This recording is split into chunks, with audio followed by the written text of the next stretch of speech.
Dua, tiga. Bismillahirrahmanirrahim. Assalamualaikum warahmatullahi ta'ala wabarakatuh. Allahumma salli ala Sayyidina Muhammad wa ala ali Sayyidina Muhammad. Wa aqimus shalah li zikrih. Dirikanlah salat dan ingatlah kepadaku, kata Allah Subhanahu wa taala. Maka dari itu apabila kita dipanggil azan, segera kerjakan, laksanakan.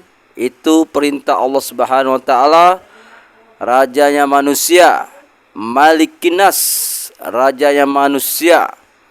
Maka dari itu kita harus taat, harus patuh, harus disiplin setiap hari 5 waktu. Itulah perintah Allah. Barang siapa yang tidak sholat, berarti dia telah kafir. Membedakan antara kafir dan tidak kafir ialah sholat. Karena orang yang meninggalkan sholat, dia kafir. Artinya kafir, tertutup hatinya, batinnya. Itu maksudnya. Jangan salah paham, jangan salah kaprah.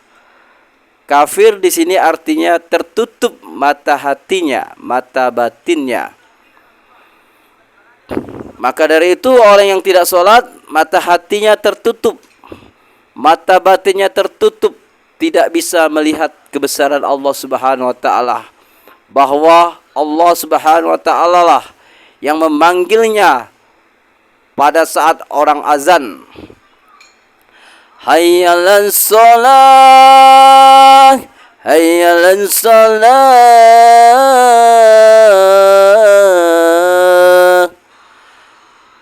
Hayu salat, kata Allah. Hayu salat. Tetapi manusia tidak mendengar. Mereka pura-pura tidak tahu. Mereka sibuk dengan dagangannya. Mereka sibuk dengan bisnisnya. Mereka sibuk dengan politiknya. Mereka sibuk dengan duniawinya. Mereka sibuk kalau uang tidak dapat. Seperti ketakutan yang lebih dahsyat daripada kehilangan harta. Jadi orang yang dipanggil oleh Allah Subhanahu wa taala tidak mau, tidak menurut, tidak taat, sibuk dengan diri masing-masing, berarti hatinya telah tertutup,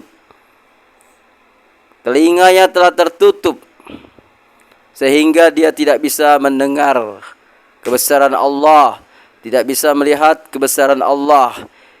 Padahal yang memanggil di situ adalah Allah Subhanahu wa taala, Malikinas, rajanya manusia.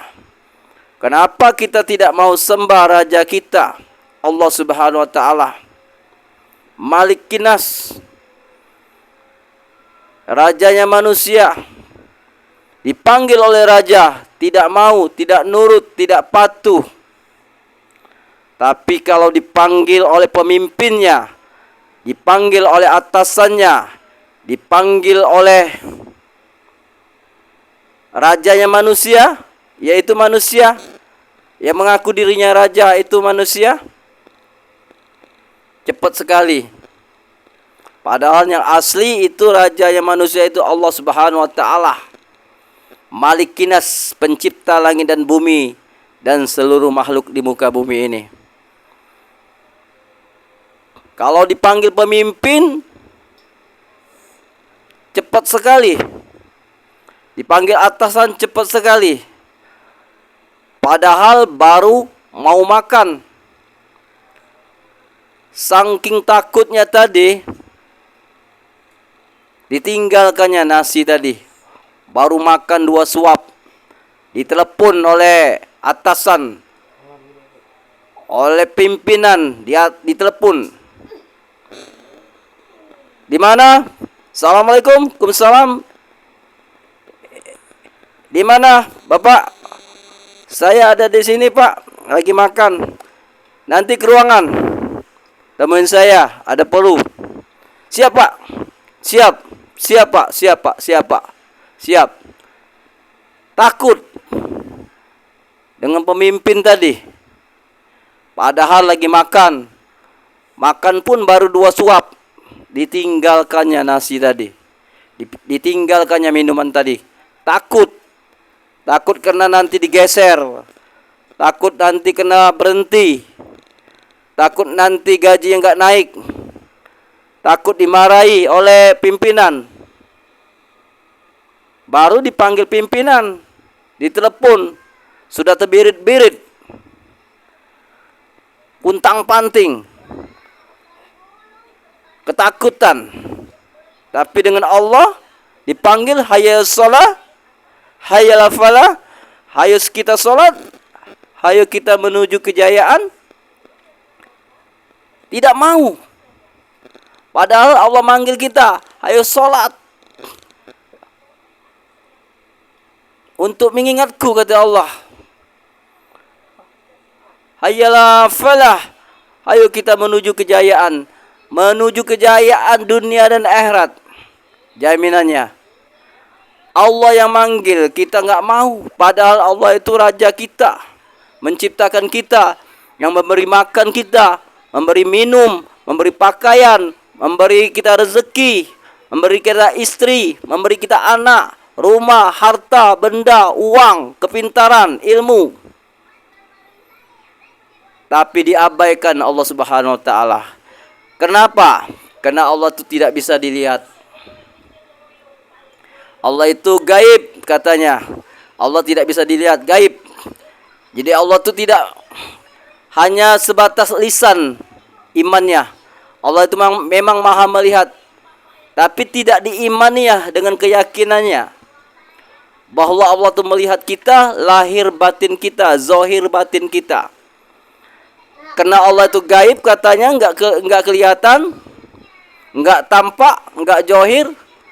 Jadi kalau lebih baik dia kalau dipanggil pimpinan itu yang nyata, yang terlihat, yang setiap hari ketemu. Kalau dipanggil pimpinan cepat, karena pimpinannya kelihatan, nampak, nyata. Jadi takut dia kalau dipanggil pimpinan nggak datang. Takut digeser, takut dipecat, takut diganti kedudukannya. Masya Allah. Ini iman-iman orang yang lemah. Iman-iman yang tidak pernah belajar ma'rifatullah. Padahal Allah itu maha zahir. Dia awal, dia akhir, dia zahir, dia batin. Allah itu zahir, nyata. Bagi yang bisa melihatnya dengan mata batin. Allah itu zahir, nyata. Tapi bagi manusia yang dikehendaki Allah Subhanahu wa taala yang bisa melihat kezahirannya. Kita nggak bisa melihat dengan mata kepala, tapi mata batin. Kita merasakan kehadiran Allah Subhanahu wa taala. Sesuai dengan ayat Allah Subhanahu wa taala di dalam Al-Qur'an, aku ini lebih dekat dari urat leher kamu. Aku ini berserta kamu di mana kamu berada. Wa huwa ma'akum aina ma kuntum wa ma ta'maluna basir. Artinya, Allah berserta kamu di mana kamu berada. Allah setiap detik hadir bersama kita. Hadir penglihatannya, pendengarannya, hadir ilmunya, qodratnya, iradatnya, ilmu hayat sama basar kalamnya yang ada di diri kita. Itulah kezahiran Allah Subhanahu wa taala yang ada pada diri kita. Masa kita tidak bisa terlihat kepada Allah Subhanahu wa taala yang setiap detik yang meliputi diri kita, yang berserta kita setiap detik, setiap saat, tapi kita tidak bisa melihat dia. Itulah mata batinnya tertutup, telinganya tertutup, hatinya keras. Bagi orang-orang yang takwa, yang soleh, orang-orang yang ma'rifatullah, orang yang mengenal Allah, dia merasa nyaman setiap detik bersama Allah Subhanahu wa taala. Dia merasakan kehadiran Allah Subhanahu wa taala setiap naik napasnya, setiap naik turun napasnya dia bersama Allah. Dia merasakan itulah af'al Allah, pekerjaan Allah. Napas kita ini diturunkan Allah, dinaikkan Allah, diturunkan Allah, dinaikkan Allah lagi, menghisap, dikeluarkan lagi, dihisap, dikeluarkan lagi. Kita tidak merasa kehadiran Allah Subhanahu wa taala. Padahal disitulah kita bisa melihat af'al Allah, perbuatan Allah, kerjaan Allah di tubuh kita yang selalu mengikuti kita di mana kita berada. Bukan kita mengikuti Allah, tapi Allah selalu meliputi kita, hadir bersama kita setiap detik, setiap saat, setiap jam. Kita tidak sadar bahwa Allah Subhanahu wa taala Maha dekat. Dalilnya, wa huwa ma'akum aina ma kuntum wa ma ta'maluna basir. Sesungguhnya Allah bersama kamu di mana kamu berada. Kamu di WC bersama Allah, kamu di kamar bersama Allah, kamu di atas motor bersama Allah, kamu di atas mobil bersama Allah, kamu di atas pesawat bersama Allah, kamu di atas kereta api bersama Allah, kamu di dalam dasar laut bersama Allah, kamu di atas udara bersama Allah. Bagi orang yang merasakan wa huwa ma'akum aina ma kuntum wa ma ta'maluna basir. Allah berserta kamu di mana kamu berada. Jadi kita enggak perlu takut dengan siapapun makhluk di muka bumi ini, kecuali kita takut kepada Allah Subhanahu wa taala. Karena makhluk itu Allah yang menggerakkannya. Tanpa Allah menggerakkannya tidak akan bisa. Tidak akan bisa untuk bergerak. Karena Allah itu hayat, maha hidup. Yang hidup di diri kita ini adalah hidupnya Allah Subhanahu wa taala, bukan hidupnya kita. Hidupnya kita ini adalah hidupnya Allah, hayat, yang maha hidup. Karena kita tidak bisa hidup, yang hidup hanya Allah. Yang bergerak, digerakkan Allah. Kita melihat, dilihatkan Allah. Kita mendengar, didengarkan Allah. Kita berbicara, digerakkan Allah. Kita berkeinginan, itulah keinginan Allah. Kita mengetahui, itulah ilmu Allah. Kita berkehendak, itulah kodrat Allah. Kita hidup, itulah hidup Allah. La haula wala quwata illa billah. Jadi sifat-sifat Allah sudah ada di diri kita. Kodrat, iradat, ilmu, hayat, sama, basar, kalam. Kodrat artinya berkuasa, iradat artinya berkehendak, ilmu artinya mengetahui, hayat artinya hidup, basar artinya melihat, sami artinya mendengar, kalam artinya Allah itu berkata-kata. Kita tidak ada, yang ada hanya Allah. La haula wala quwata illa billah. Kita tidak ada, lahir maupun batin. Zahir ini, jasad ini milik Allah, bukan punya kita. Roh ini punya Allah, bukan punya kita. Zahir, batin punya Allah. Yang mana kita? Kita enggak ada. Yang ada la haula wala quwata illa billah. Tidak ada daya, tidak ada kekuatan kecuali kekuatan Allah, daya Allah. Allah berserta kita di mana kita berada. Maka itu hayati, renungi, kenali diri kita. Siapa diri kita? Siapa Allah? Kita lemah, Allah kuat. Kita buta, Allah melihat. Kita tuli, Allah mendengar. Kita berkata, Allah berkata-kata, kita bisu. Allah maha hidup, manusia mati. Kita bodoh, Allah pintar. Jadi berlawan-lawanan untuk mengenal Allah Subhanahu wa taala sangat gampang, sangat mudah. Habiskan diri kita, kita tidak ada, yang ada hanya Allah. Mudah. Hanya berlawan-lawanan.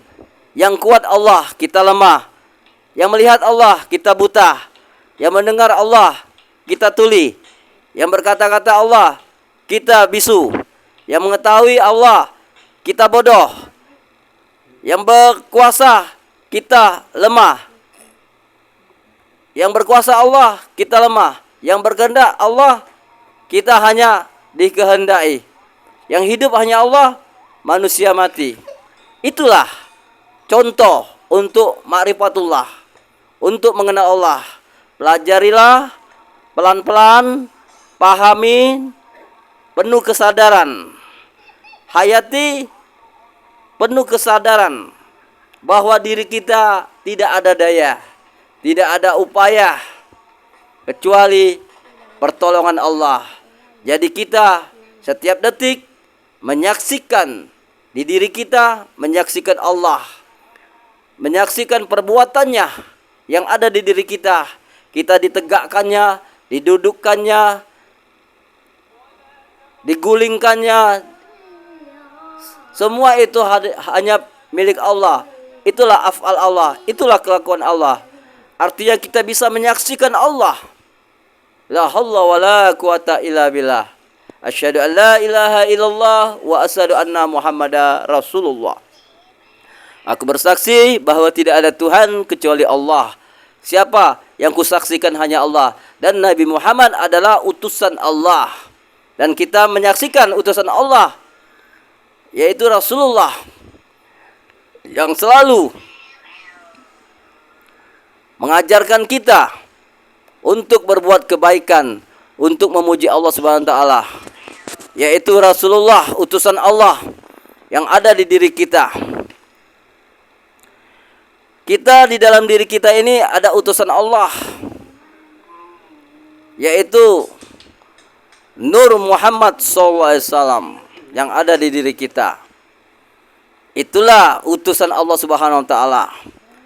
Utusan Allah yang di dalam diri kita itu adalah Nur Muhammad SAW yang selalu mengajak kita dalam kebaikan, yang memuji kebesaran Allah. Itulah Nur Muhammad SAW, utusan Allah.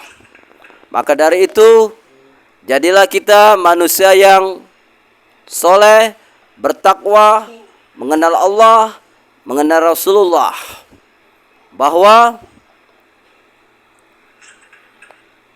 Rasulullah itu menjadi rahmat lil alamin. Kita jadikanlah diri kita seperti akhlaknya Rasulullah, yang seperti Rasulullah mengajak manusia di dalam kebaikan. Jadikanlah diri kita seperti Rasulullah, membawa berkah, menjadi rahmat lil alamin. Jadikanlah diri kita rahmat lil alamin. Maksudnya kita selalu membawa rahmat bagi umat, bagi manusia, bagi makhluk, bagi hewan, bagi tumbuh-tumbuhan. Menjadi rahmat kita. Di mana kita berada, orang senang sama kita. Menjadi rahmat artinya ialah selalu membawa kebaikan, membawa keberkahan. Kita jangan baik sama manusia saja, tapi kita baik dengan hewan. Kita memberi makan kucing, memberi makan ayam. Semua makhluk-makhluk di muka bumi kita sayangi. Kita jangan pandang hewannya, tapi pandang itu adalah af'al Allah, ciptaan Allah. Kita pandang geraknya hewan itu. Geraknya itu digerakkan Allah Subhanahu wa taala. Jangan kita pandang hewannya, kita pandang anjingnya, kita pandang kucingnya, kita pandang ayamnya. Tapi kita pandanglah yang menggerakkan hewan itu adalah Allah Subhanahu wa taala. Tidak ada yang bergerak satu biji zarah di muka bumi ini kecuali ila biiznillah, kecuali dengan izin Allah. Jadi kalau kita pandang hewannya kita marah, ada kucing datang meong-meong, kita usir, kita marah, kita siram dengan kayu panas, kita gebuk, kita tendang, padahal dia digerakkan Allah Subhanahu wa taala untuk menemui kita. Untuk apa? Allah akan memberikan pahala kepada kita untuk memberi makan kucing tadi, sehingga kita memberi makan, sehingga mendapatkan pahala dari Allah Subhanahu wa taala. Karena kucing tadi datang membawa rahmat. Untuk apa? Untuk memberi kita pahala pelantaran dari kucing tadi, sehingga kita mendapat pahala. Kita memberi makan kucing tadi menjadi pahala bagi kita. Jangan kita marahi. Kucing datang, ayam datang, ya. Kita pandang ya, dia itu datang digerakkan oleh Allah Subhanahu wa taala. Dengan tumbuh-tumbuhan kita harus baik, menjadi rahmat kita. Menjadi rahmat. Bukan dengan hewan saja, tapi dengan tumbuh-tumbuhan kita menjadi rahmat. Kita sirami bunga-bunga kita di rumah, tanaman-tanaman di rumah kita siram. Siap pagi, siap sore kita siram lagi. Kita sayangi tumbuh-tumbuhan itu. Itulah rahmat lil alamin.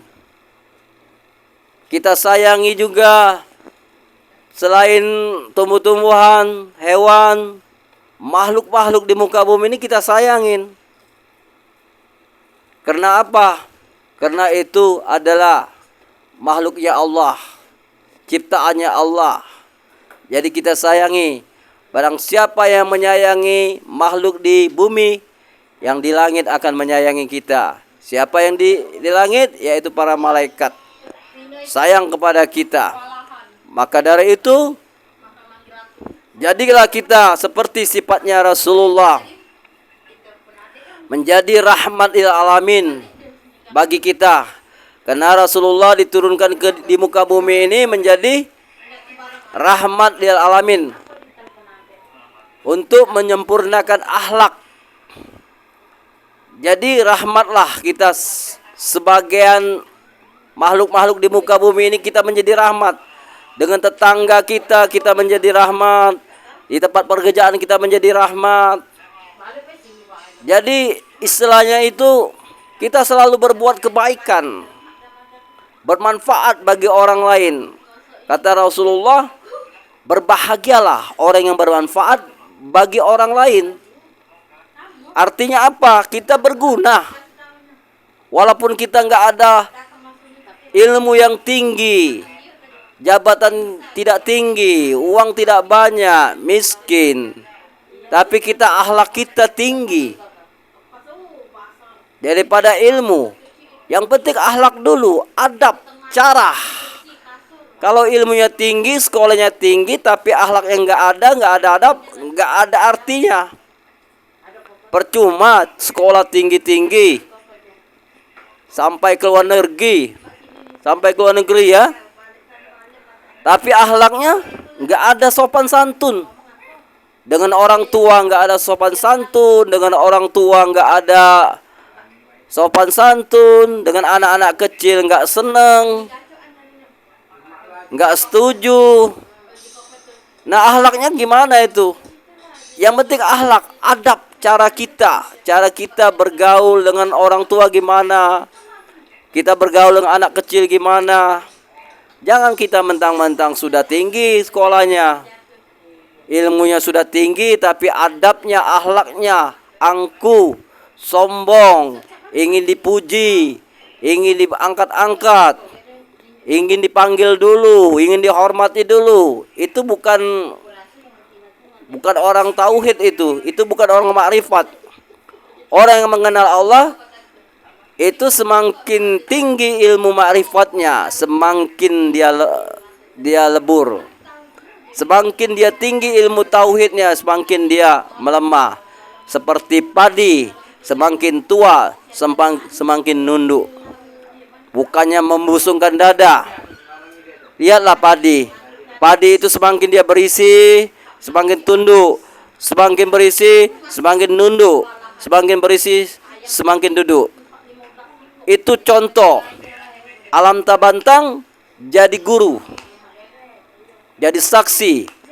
Jadikanlah alam semesta ini menjadi guru kita. Ambil hikmahnya.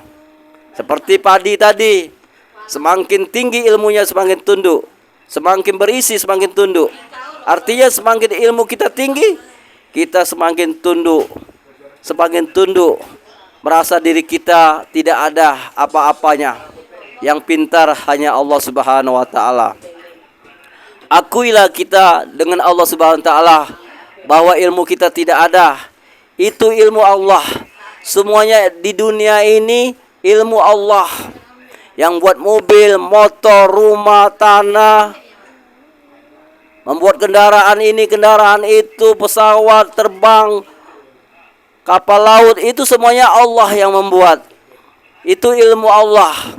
Ilmu Allah dimanifestasikan kepada manusia, ditajalikan, disertokan. Artinya dimanifestasikan itu yang pintar itu Allah, bukan kita. Kita hanya la haula wala quwata illa billah.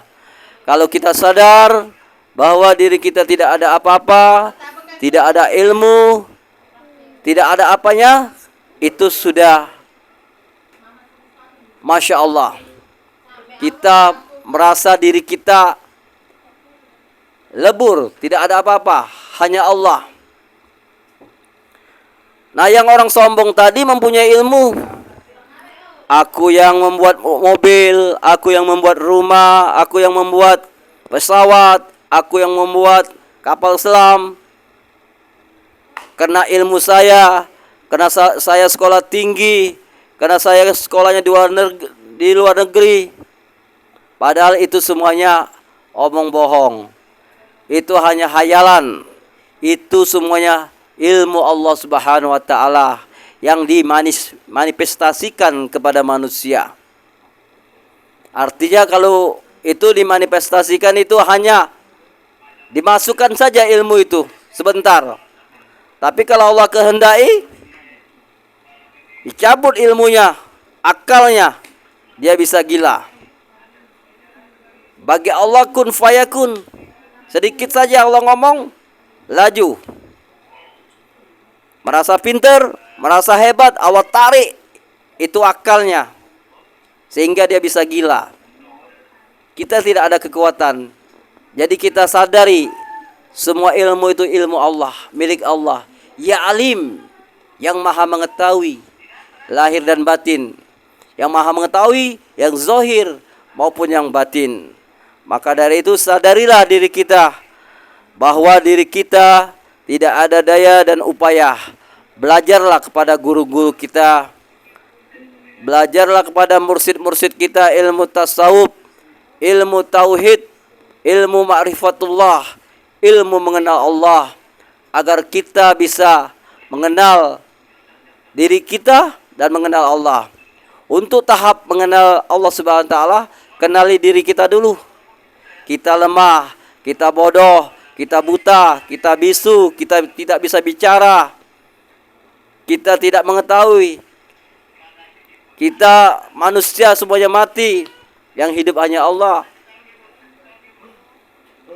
Jadi kita lemah, tidak ada apa-apa. Baru kita bisa menyaksikan af'al Allah, pekerjaan Allah yang setiap detik bersama kita. Maka dari itu, pertajamlah mata batin kalian dengan mursyid-mursyid kalian. Belajarlah, kejar, tuntut ilmu ma'rifatullah sampai kapanpun. Barang siapa yang tidak bisa melihat Allah Subhanahu wa taala di dunia, akan buta di akhirat. Maka dari itu, belajarlah ilmu tauhid, ilmu mengenal Allah dengan mursyid-mursyid yang memang arif billah, mengenal Allah, yang ada sanadnya, yang ada silsilahnya. Jangan sembarangan guru. Banyak guru batin sekarang ini hanya mengajarkan ilmu kebatinan. ilmu pengobatan, ilmu gaib, jangan salah berguru. Carilah guru yang benar-benar ilmu ma'rifatullah, memang benar-benar guru yang akhirat, memang benar-benar guru yang ma'rifatullah, yang tidak lagi cinta dunia, yang tidak lagi kagum dengan dunia, yang tidak lagi kagum dengan keindahan-keindahan di dunia ini. Yang dia pandang hanyalah Allah Subhanahu wa taala. Itulah guru mursyid, guru arif billah. Orang yang arif billah kepada Allah Subhanahu wa taala, itulah, carilah guru itu. Cari di kampung-kampung kalian, di kota-kota kalian.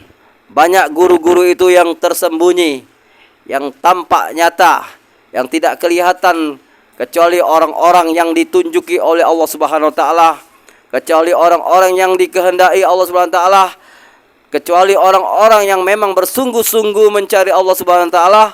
Allah Subhanahu wa taala akan tunjuki kepada mursyid-mursyid itu. Maka dari itu, bersungguh-sungguhlah mencari ilmu ma'rifatullah. Pasti insya Allah akan ketemu. Barang siapa yang bersungguh-sungguh, kata Allah Subhanahu wa taala, mencariku, pasti akan kutemukan, kata Allah Subhanahu wa taala. Barang siapa yang bersungguh-sungguh ingin bertemu kepadaku, pasti suatu saat akan ketemu.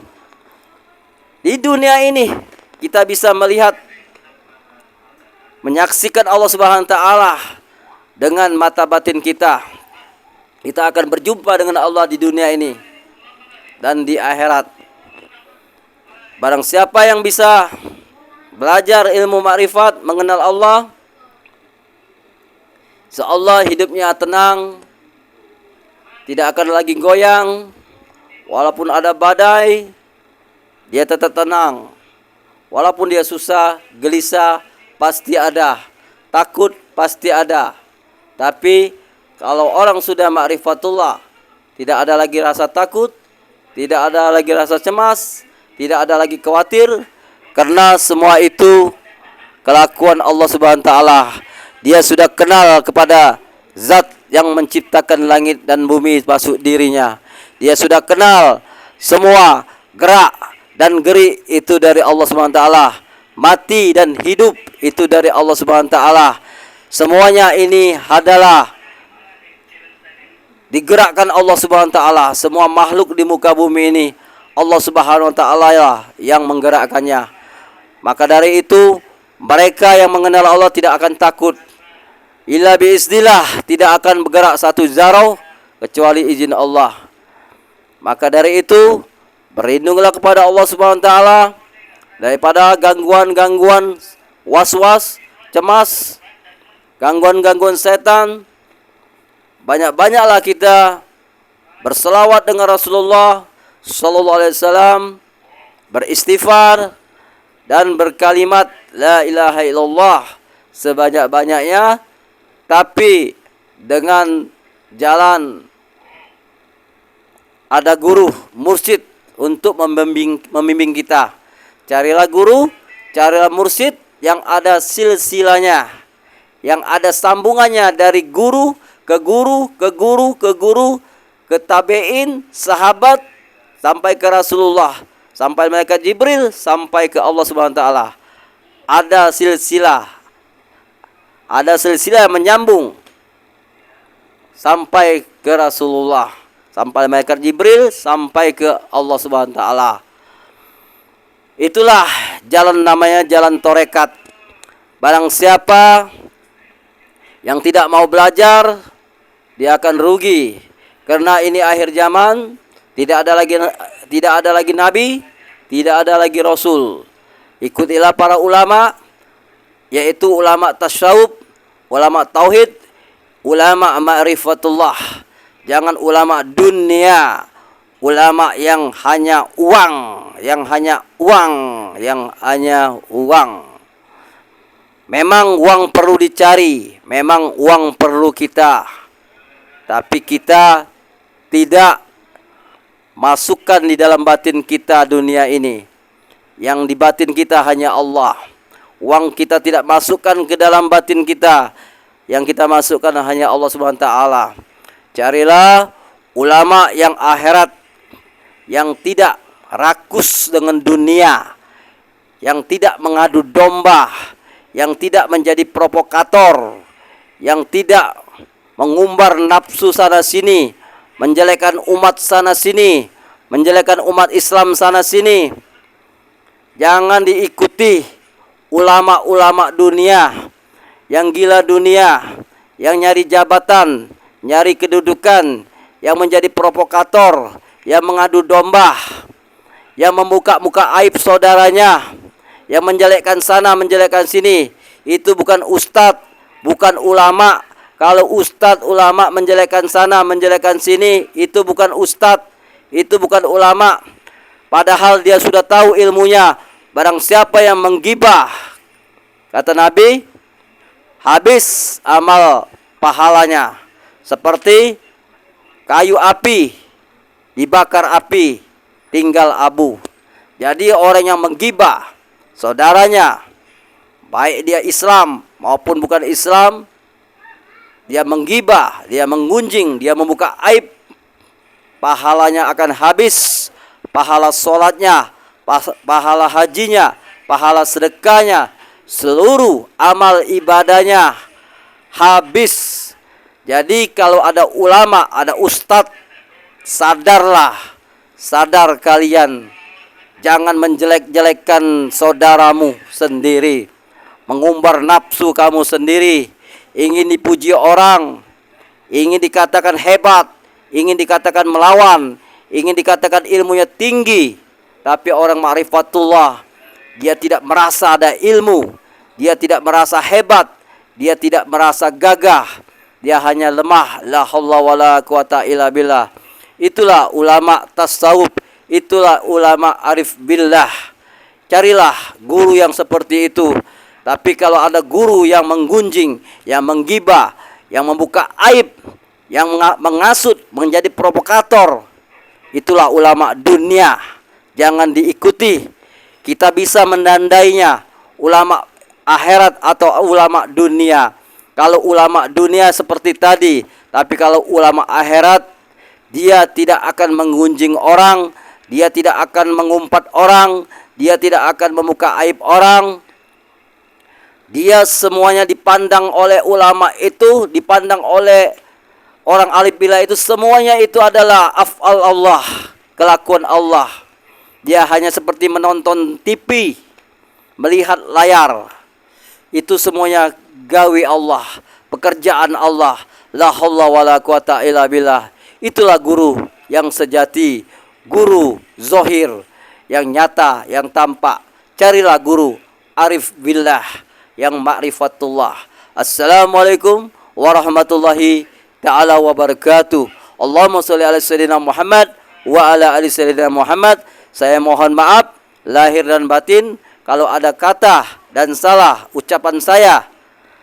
Saya minta maaf karena saya manusia yang lemah, yang tidak ada daya dan tidak ada upaya, tidak ada ilmu, tidak ada apa-apa. Semuanya ini adalah ilmu Allah, semua ini adalah af'al Allah, gerak Allah. La haula wala quwata illa billah. Assalamualaikum warahmatullahi ta'ala wabarakatuh. Astaghfirullah, astaghfirullah, astaghfirullahalazim, astaghfirullahalazim min kulli dzambin zahiran wa batinan. Asyhadu an la ilaha illallah wa asyhadu anna Muhammadar Rasulullah. Allahumma shalli ala sayyidina Muhammad wa ala ali sayyidina Muhammad. Rabbi ghfirli sadri wa yassir li amri walau uqdatam min lisani yafqali ya arhamar rahimin. Subhana rabbika izzati amma yasifun. Wassalamun ala mursalin walhamdulillahi rabbil alamin.